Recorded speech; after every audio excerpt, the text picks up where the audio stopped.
Medina के आकाश में रमजान की खुशियां फैल रही थीं। चारों ओर सहरी की तैयारियां हो रही थीं, लेकिन हजरत फातिमा रजी अल्लाह ताला अन्हा का घर शांत और निःशब्द था। हजरत फातिमा रजी अल्लाह ताला अन्हा पूरी रात इबादत करने के बाद रोजा रखने के लिए सहरी खाने आगे बढ़ी, लेकिन देखा कि घर में एक बूंद पानी के अलावा और कुछ भी खाने को नहीं था। उन्होंने थोड़ा पानी पिया और अल्लाह से दुआ करते हुए कहा, ऐ अल्लाह, मैं यह रोजा तेरी ही रजामंदी के लिए रख रही हूँ। अगर तू हमें तंगी भी देता है तो वह भी तेरी रहमत है। जैसे ही यह दुआ खत्म हुई, मस्जिद नबवी से फज्र की मधुर अजान की आवाज गूंजने लगी, जो मानो पूरे मदीना को इबादत के लिए जगा रही थी। फज्र की नमाज अदा हो चुकी थी। मदीना के आकाश में सूरज झांकने लगा था। कुछ सहाबा मस्जिद नबवी से बाहर निकल रहे थे और कुछ व्यापारी रोजी रोटी कमाने के लिए निकल पड़े थे। इसी बीच हजरत अली रजी अल्लाह ताला अन्हु भी काम की तलाश में घर से बाहर निकले। इधर जैसे जैसे सुबह आगे बढ़ रही थी,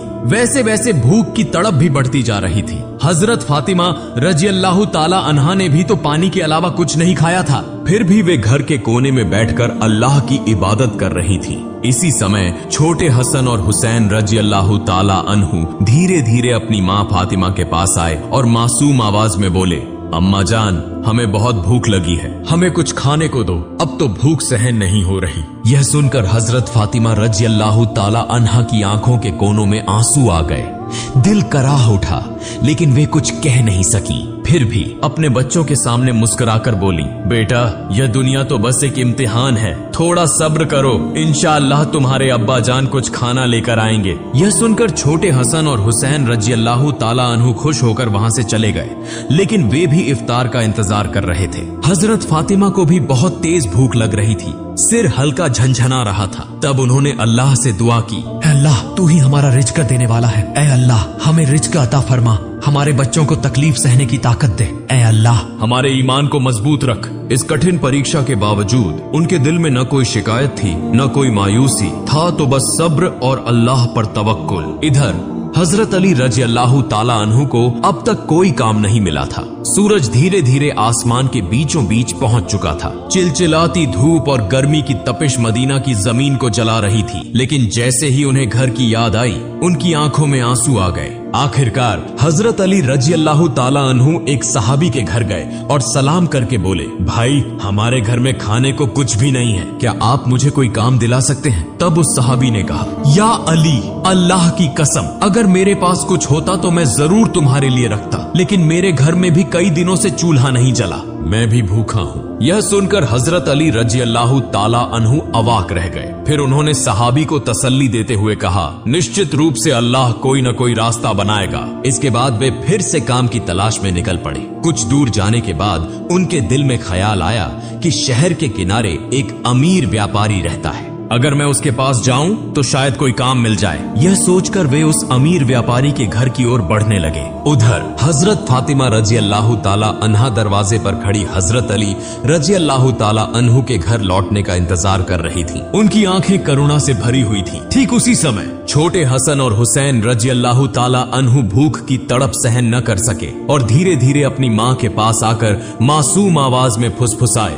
अम्मा जान, अब्बा जान कब घर आएंगे? यह सुनकर हजरत फातिमा रजी अल्लाह ताला अन्हा का दिल दर्द से भर उठा। उनकी आंखों में आंसू चमकने लगे, लेकिन फिर भी उन्होंने अपने बच्चों को दिलासा देते हुए कहा, बेटा, थोड़ा सब्र करो, यकीनन अल्लाह हमारी मदद करेगा। इधर हजरत अली रजी अल्लाह ताला अन्हु उस अमीर व्यापारी के घर पहुंचे और सलाम करके बोले, भाई, क्या आपके पास कोई काम है? मैं काम करना चाहता हूँ। वह अमीर व्यापारी कुछ देर चुप रहा, फिर बोला, हाँ, मेरे खजूर के बाग में कुछ काम है, तुम वहाँ कुछ घंटे काम कर सकते हो, लेकिन मेरी एक शर्त है, मैं तुम्हें मजदूरी के बदले पैसे नहीं दे सकता, लेकिन मैं तुम्हें कुछ खजूर दे सकता हूँ। हजरत अली रजी अल्लाह ताला अन्हु को अपने घर की भूख और मुश्किलों का ख्याल आया, जिससे उनका दिल कांप उठा और आंखों में आंसू आ गए। उन्होंने तुरंत इस काम को करने के लिए हामी भर दी। इसके बाद हजरत अली रजी अल्लाह ताला अन्हु खजूर के बाग में काम करने लगे। मालिक के आदेशानुसार उन्होंने सारा काम अकेले पूरा कर दिया। इस तरह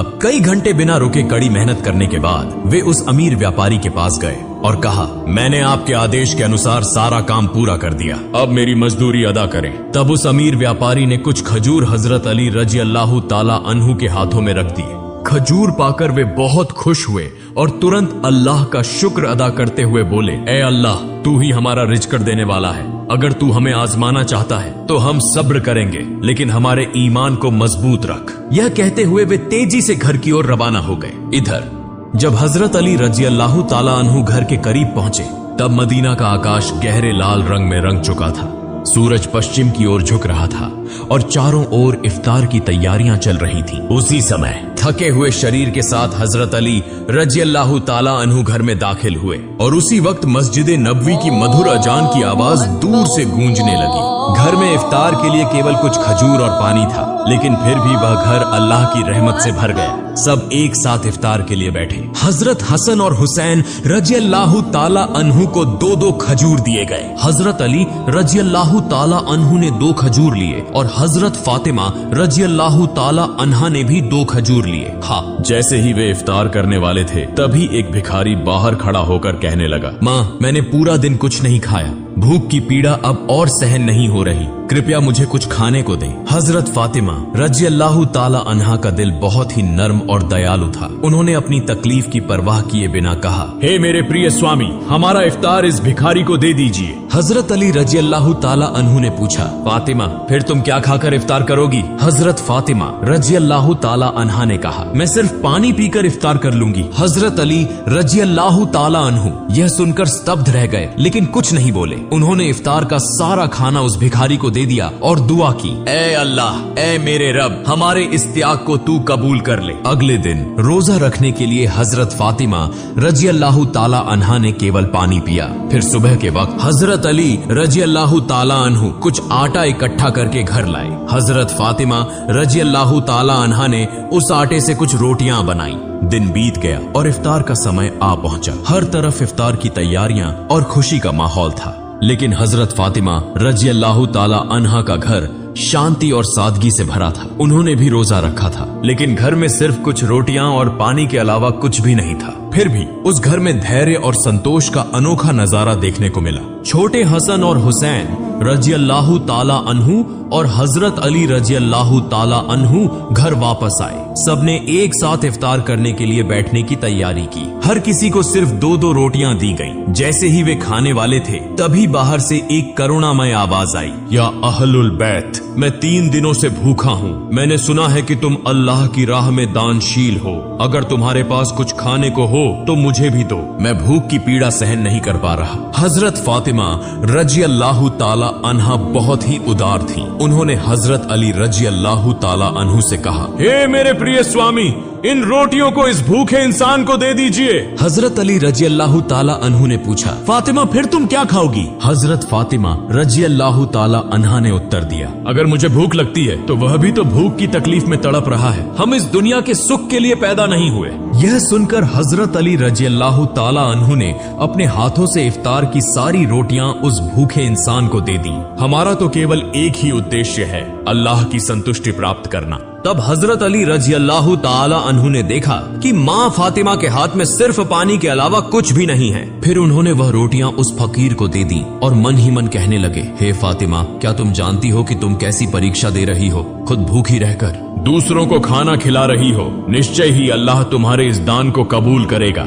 ठीक उसी समय अल्लाह रब्बुल आलमीन ने हजरत जिब्राइल अलैहिस्सलाम को हुक्म दिया, हे जिब्राइल, जाओ, मेरे प्रिय हबीब मोहम्मदुर रसूलुल्लाह की प्यारी बेटी फातिमा ने जिस तरह त्याग, धैर्य और कठिन परीक्षा दी है, वह अतुलनीय है। उन्होंने खुद भूखे रहकर दूसरों को खाना खिला दिया। अब उनके घर में कुछ भी खाने को नहीं है। तुम जन्नत से उनके लिए खाना लेकर जाओ। यह हुक्म मिलते ही हजरत जिब्राइल अलैहिस्सलाम जन्नत से सुगंधित रोटियां, खजूर और शहद लेकर इंसान के रूप में हजरत अली रजी अल्लाह ताला अन्हु के घर के दरवाजे पर हाजिर हुए।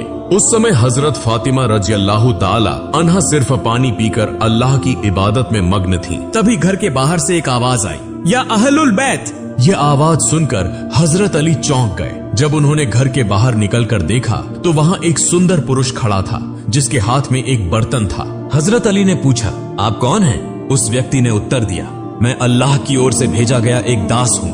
जिस तरह तुमने अपनी भूख सहकर दूसरों को खाना खिलाया, उसी तरह अल्लाह ने तुम्हारे लिए जन्नत का रिज़्क़ भेजा है। यह सुनते ही हजरत अली रजी अल्लाह ताला अन्हु का दिल कांप उठा, उनकी आंखों में आंसू भर आए। फिर हजरत जिब्राइल अलैहिस्सलाम व खाना देकर वहां से विदा हो गए। हजरत अली रजी अल्लाह ताला अन्हु व खाना लेकर घर में दाखिल हुए और कहने लगे, हे फातिमा, देखो देखो, हमारा रब कितना महान है, हमारे लिए जन्नत से रिज़्क़ भेजा है। यह सुनकर हजरत फातिमा रजी अल्लाह ताला अन्हा धीरे धीरे वहां आई और उस खाने को देखकर आश्चर्य में पड़ गईं। उनकी आंखें मखमली प्यार से उस बर्तन की ओर टिकी रहीं और वह मन ही मन कहने लगी, हे अल्लाह, तू कितना महान है। उन्हें समझ में आ गया कि यह कोई साधारण खाना नहीं है, बल्कि जन्नत का खाना है। इतनी सुगंधित रोटियां, खजूर और शहद, यह तो अल्लाह की रहमत का संकेत है। इसी बीच छोटे हजरत हसन और हुसैन रजी अल्लाह ताला अन्हु वहां आ गए और मासूमियत से बोले, अम्मा जान,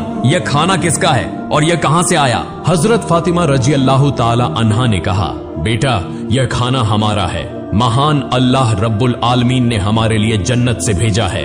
हजरत हसन और हुसैन रजी अल्लाह ताला अन्हु बोले, अम्मा जान, क्या यह सच है? उन्होंने जवाब दिया, बेटा, यह सच है, यह अल्लाह की रहमत है। यह कहते हुए हजरत फातिमा रजी अल्लाह ताला अन्हा की आंखों में आंसू छलक आए। फिर सबने अल्लाह का शुक्र अदा किया। जैसे ही उन्होंने उस खाने का एक निवाला मुंह में डाला, उनकी आंखों से अश्रुधारा बहने लगी। यह खाना अल्लाह की मोहब्बत का सबूत था। प्यारे दोस्तों, अगर आपको हमारी यह वीडियो पसंद आई हो और इससे आपके दिल को सुकून व ईमान को रोशनी मिली हो, तो ऐसी ही दिल को छू लेने वाली और ईमान अफरोज वीडियो देखने के लिए सूरज मौलिक यूट्यूब चैनल को लाइक, शेयर और सब्सक्राइब जरूर करें। आपकी मोहब्बत और दुआएं ही हमारी मेहनत की असली ताकत है। अल्हम्दुलिल्लाह। शब्बा खैर।